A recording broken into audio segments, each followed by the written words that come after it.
সাইয়্যিদুল্লাহ এই সিংহাসনে 18,000 সৈন্য সহ তিনি ভ্রমণ করতেন। সুবহানাল্লাহ। কত হাজার? 18,000। মানে একটা ক্যান্টনমেন্ট সামনে দিয়ে দৌড়াইতেন। সুবহানাল্লাহ।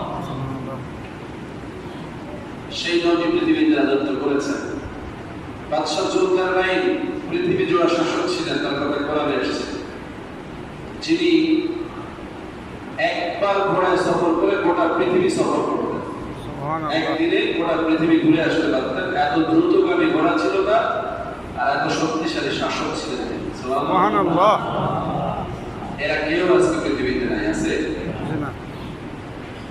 এই সব বড় বড় বিষয়গুলোকে পাশ কাটিয়ে পৃথিবীতে একটা উম্মতকে, একজন নবীকে, একটা বাইতুল্লাহকে, একটা বাইতুল আকসাকে, একটা মসজিদে নববীকে আল্লাহ শ্রেষ্ঠ মর্যাদা দিয়েছেন। সুবহানাল্লাহ।